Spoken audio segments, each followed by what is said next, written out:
Dans le prochain épisode de Demain nous appartient. Tandis que Fleur doit affronter les conséquences de ses actes, Jack découvre l'identité de Simon. En parallèle, Audrey et Damien échangent un baiser. Attention, les paragraphes qui suivent contiennent des spoilers sur l'épisode de Demain nous appartient diffusé demain soir sur TF1. Si vous ne voulez rien savoir, ne lisez pas ce qui suit.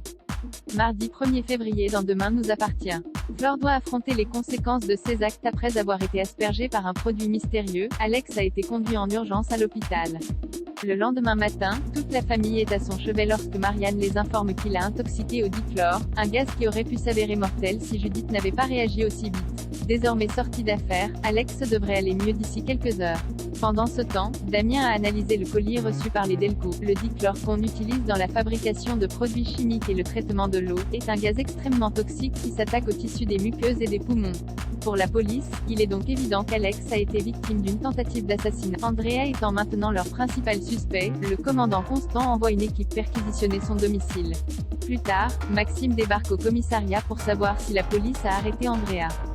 Bien qu'il comprenne que la situation soit difficile pour lui, le commandant Constant précise qu'ils n'ont malheureusement rien qui relie la nounou à cette affaire. Certain que sa famille court un grave danger, le fils Delcourt attend Andrea en bas de chez lui. Furieux, Maxime le plaque contre un mur et menace de s'en prendre à lui physiquement s'il ne se dénonce pas dans les 24 heures. Il s'empare ensuite de son téléphone et l'explose au sol. Non loin de là, Fleur propose à Bart de le déposer au Spoon. En montant dans la voiture de sa mère, celui-ci tombe sur une bombe de peinture. Au pied du mur, Fleur avoue que c'est elle qui a tagué la maison des Delcourt car elle voulait que tout le monde sache que Chloé n'était pas si parfaite que ça. Elle a beau reconnaître avoir agi de manière puérile, Bart semble d'avoir pris sa défense alors qu'elle mentait depuis le début. Sans attendre, Fleur se rend au poste et déclare qu'elle est à l'origine du tag chez les Delcourt. Quand le policier l'interroge pour savoir si elle n'aurait pas d'autre chose à se reprocher, Fleur jure qu'elle n'a rien à voir avec le colis piégé. Prévenue par la police, Chloé apprend la nouvelle à Anna et Marianne. Pour cette dernière, Fleur a pu empoisonner sa petite fille et tenter de tuer son gendre. En fin de journée, une journaliste a écrit un article à charge contre Fleur avec pour seule source d'information un chef de service. Persuadée qu'il s'agit du docteur Delcourt, Fleur débarque dans son bureau pour obtenir des explications. Loin de s'en cacher, Marianne l'enjoint à démissionner. La nuit tombée, Bart rentre chez lui et découvre sa mère inconsciente devant la porte d'entrée. Jack découvre l'identité de Simon au lycée. François informe ses élèves que le concours d'éloquence de la région Occitanie aura lieu au lycée Agnès Varda dans 15 jours. Pour cette occasion, les lycéens représenteront l'établissement en faisant un discours sur un sujet imposé. Le gagnant remportera quant à lui une bourse de 1 000 € pour ses études secondaires. Au cours des 2 prochaines semaines, les élèves devront écrire et prononcer des plaidoiries afin de travailler la maîtrise de la langue ainsi que l'expression orale.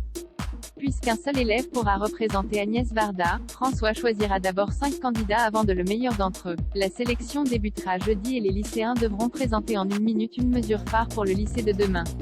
Tandis que Jordan veut tenter le concours pour transmettre de nouvelles idées, Jack souhaite quant à lui concourir pour se changer les idées. Il raconte alors à Maud qu'il a un admirateur secret et qu'il a eu un coup de cœur pour lui. Toutefois, cela ne mène à rien car celui-ci l'évite. Plus tard, Maud et Jack travaillent un devoir dans la salle des élèves mais l'adolescent ne cesse de scruter son téléphone. Lorsque Maud évoque Simon, le fils Roussel s'étonne puisqu'il n'a jamais prononcé son nom devant sa camarade. Suspicieux, ils profitent que l'adolescente discute avec leur professeur pour envoyer un message à Simon. En entendant le téléphone de Maud vibrer au même moment, Jack décide d'envoyer un nouveau message dans lequel il écrit « Adieu Simon ». Le portable se mettant à vibrer une seconde fois, Jack le récupère puis tombe sur les messages qu'il vient d'adresser à son admirateur secret. Profondément blessé, Jack confronte Maud qui indique avoir fait cela uniquement pour lui remonter le moral après son coming out. Elle essaie bien de lui présenter des excuses sincères mais Jack qui est en colère, rétorque qu'il ne la pardonnera jamais. Audrey et Damien échangent un baiser au Spoon. Audrey doit faire face à un client qui la drague lourdement. Lorsque celui-ci lui met la main aux fesses, Damien s'apprête à intervenir mais Audrey ne se laisse pas faire. Furieuse, elle menace de le gifler s'il venait à recommencer. Cependant, le client pense que ce n'est pas tous les jours qu'une femme comme elle se fait draguer et lui conseille plutôt d'en profiter. Audrey rentre alors dans son jeu et prétend vouloir donner son numéro. Après avoir pris son téléphone, elle le plonge dans l'eau avant de le sommer de quitter les lieux sur le champ. Impressionné par son assurance, Damien engage la conversation.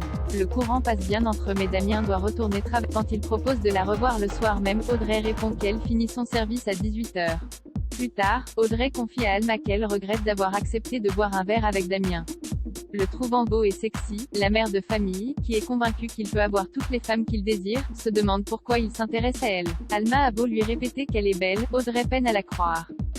Dans la mesure où elle n'a trouvé personne pour récupérer Léo à la fin de son cours d'échecs, Audrey envisage d'annuler son rendez-vous. Pour Alma, elle devrait lui dire la vérité mais Audrey estime qu'il risque de prendre la poudre d'escampette en apprenant qu'elle a une famille nombreuse.